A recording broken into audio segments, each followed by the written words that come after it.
Boys, I want to bring up a topic today that I came across on Reddit. Essentially, the title, Destiny no longer feels like a looter shooter. It continues by saying that Destiny just feels like a checklist of items that we have to do weekly. Weapons don't mean as much when you get them. Exotics are handed out with the season pass, and powerful drops pushes players to specific activities or modes that they may not even want to play. He goes on to say that yes, random loot does exist, but it's very clear it's not the focus of the game. This checklist style of rewards is the thing that's being prioritized, which is what is fatiguing the player base. Okay, so first up, let me just acknowledge that yes, I have been more fatigued this season than ever before. If you notice, we have not been uploading to the channel that much, and it's because I've been so fatigued. And normally I'm just like, get in there, man. Get in the grinder. But this season, it was just like, God dog it. Again? Really? Pretty much the same thing we've been doing over and over, season to season. It's pretty much the same cycles, but with the new light level requirement, which is kind of annoying because it's like last season, you finally get your level up and you're like, oh baby, these Master Nightfalls won't be able to destroy me. And then it's like, oh, but wait a minute, new season, new light levels, back to square one, which is why I completely understand why some people feel like the work they put in a season doesn't equate to anything, because what's the point? So I want to outline a few things in today's discussion. I want to outline what that point is from our perspective and from Bungie's perspective. Why Bungie thinks you should be investing season to season. And the second point I want to outline is the point that I think we can all agree on, whether it's the loot system, whether Destiny is a looter shooter, an MMO, a collective looter shooter, a wannabe friendship simulator, whatever you may think this game is, I think we can all acknowledge this, that something is missing. Something inside of Destiny has been missing. Now this something seemed to creep up on us back inside of Shadowkeep. It seemed to kind of surface more in Season of Dawn, and now it's staring us in the face in Season of the Worthy. Now I like to get outside perspectives, so I like to bring my wife in every now and then, sit her down while I'm playing Destiny, and just like ask her, like, hey, what do you think about this activity, huh? What do you think about Sundial? Ooh. Well, here recently she came in and she sat down and watched us play the Seraph Tower public event. She's watching me scoot around the map, killing some ads here and there, throwing some orbs, baby. I'm feeling it, dude. But I ask her, I say, hey, Jess, how do you feel about what you're seeing in front of you? Now, granted, my wife does not play Destiny much, okay? She played Destiny 1.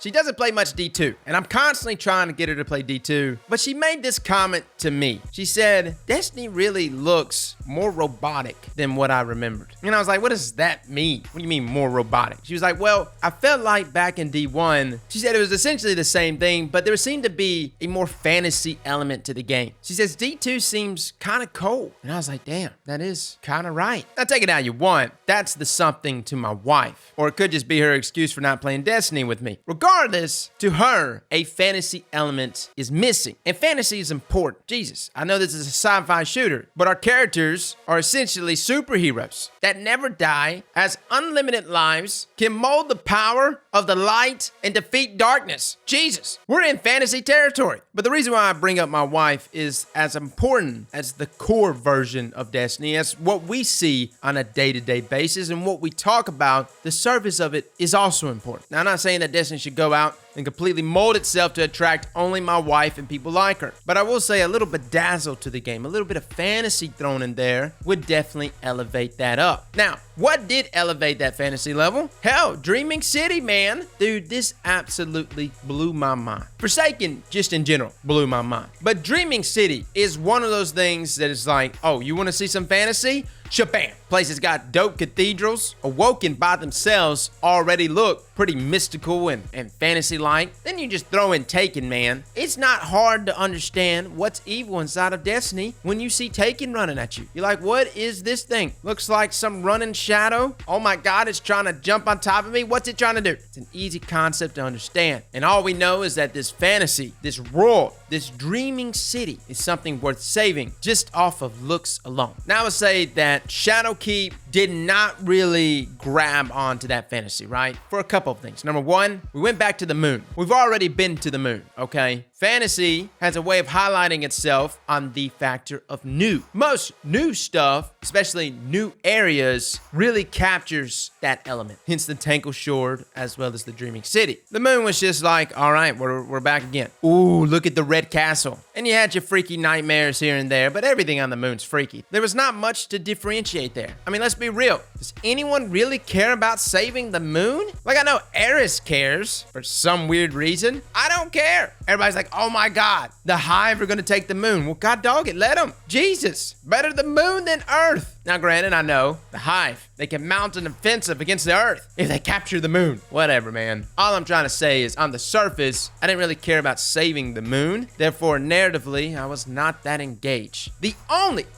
cool thing that came from the moon was the pyramid chips. Now, those things are dope. Really, really dope. Here's the problem with them. What could have captivated on that fantasy element was hit with the to be continued. That's right. But that was a perfect opportunity to captivate that fantasy element as well as the spooky vibes. And it got right up there to the surface and it was, gotta wait for season 12, baby. At best, by the way. We're assuming it's gonna be coming, but we don't really know. It might be this year, it might be September, August, or could be D3. Who freaking knows? I never know anymore. And before people jump up and say, whoa, the 4chan link, hey man, hold yourself. You know how many 4chan links have baited me? You know how many times I've covered leaks on this channel thinking we were gonna get stuff? At this point, I would have had Galahorn back, Dark Drinker, Hawk Moon, and Vault of Glass would have returned this season. Oh, your boy's been debated many a time. I'm not believing it right now. Watch this one time actually be the case. But regardless, that fantasy element, both on the surface, narratively, and at its core, seems to be missing since Shadowkeep. Now, I'm not gonna say everything that occurred after Forsaken was golden. Fantasy-wise, I think the only season that really captivated on it somewhat was Black Armory. Like, I actually really like Black Armory, but that was because of the weapons, and the lead up to Black Armory was actually pretty epic because we thought we were gonna get a new rarity of weapons. You want to talk about a 4chan link that baited me? Boom, there it is. Yes, that's right. We were told on that damn leak that we were going to get a new category of weapon rarity called Black. Or something along those lines. Something dealing with the darkness, right? And it kind of made sense. Because it's like, ooh, Black Armory. Oh, yeah. Dark weapons. Ooh, super rare. And dude, I was completely on board for it. Completely baited. Unfortunately, it didn't pan out. So the fantasy kind of fell out. But there was other things that kind of enveloped that. And still allowed me to dream. All right? Now, Season of Gambit kind of crapped all over that dream. Why did it crap on that dream? Because Gambit wasn't new. Gambit was something we've already been experiencing for 6-7 months. I'm not going to get into Gambit and why Gambit flopped that season. But leading into the next season, Season of Opulence, oh boy, we actually did captivate that fantasy element. Menagerie, Crown of Sorrow. Oh, one of the best activities ever brought to us has and is the Menagerie. Why is that? Well, it rewards you for your time. You can go after specific roles, specific loot. Menagerie was such a great activity because it took a number of weapons that were based on RNG, that were quote-unquote looter-shooter items, but took those items and allowed us to farm for them. Dude, Menagerie blew up. Crucible players, PvE players, lore players. Everybody was involved because the Menagerie had something to offer. Callus was up in the mix, talking mad junk to us while we're doing his Menagerie, trying to convince us to join him, but he doesn't have to even try, man. I'm already Team Callus. But the Menagerie was perfect. It captivated that. It didn't have to jump up and say, yo, here's your narrative. Let me spoon feed it to you. It took a narrative that was done years ago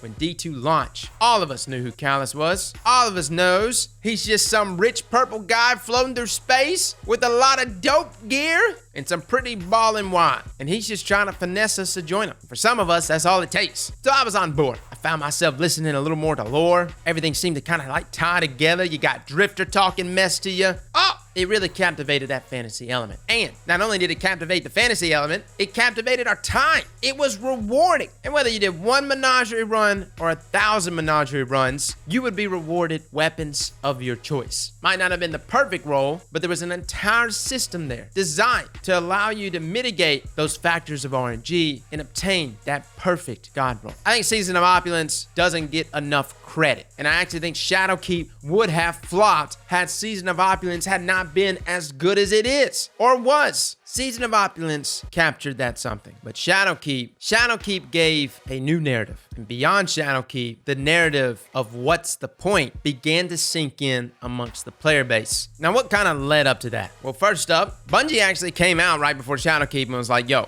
Destiny's becoming an MMO. Some of us were like, oh my God, yay. The rest of us were like, well, about time, right? The hell else were you going to call this thing? I mean, the term social shooter was starting to approach some gray area, man. I'm just saying. But about time that Bungie came out and said we're an MMO. Now, just calling your game an MMO doesn't just magically change it, but there were so MMO-esque things that were introduced. Armor 2.0, an artifact, a season pass, yada yada, fellas. Let's just be real. Coming out and saying that the game was going to now be called an MMO was just Bungie's way of saying, hey, listen, monetization is about to change pretty drastically for Destiny, and this is what it looks like. Now, I think Shadowkeep, this new monetization formula was okay because of one reason and one reason only. It was new. We didn't know what to know, and that's a good place to be. I didn't know what to compare it to because this is my first time experiencing it. Season pass seemed kind of okay. You got some quests here and there, but regardless of the season pass, at least we had a pretty cool activity. We had Vex Offensive. That was pretty fun. It had its own unique loot that you can only get in Vex Offensive, and you can only get it for that season. Then we also had a new raid, and let me just say, every time we ever have a new raid, even if it's like Season of the Worthy, where everything seems to be more PvP based, launching a raid in a season amplifies that season more than anything you can introduce in that season. A single raid will do so much, and I gotta play all aspects of the game, probably dabble a little more in PvP than in PvE, but just having a raid present, everything you do feels like you're working towards something. I'm slinging them bounties. I'm slogging through this checklist of things to do, but hey, I'm doing all of this so that I can do the raid, so that I can have an easier time doing the raid, getting my level up, matching the level of the raid. Hell yeah, fellas. A single raid in a season does so much. And I felt like we got spoiled after Forsaken because we had Last Wish, which was absolutely an amazing raid. Then we had a raid in Black Armory drop. Didn't have one for Season of the Gambit, but turned around and had another one drop in Season of Opulence. Right now, we are 2 seasons in without a single raid. Now, I think Bungie could have countered this by making the activities really good, really engaging, like on the level of Prison of Elders, all right? The problem is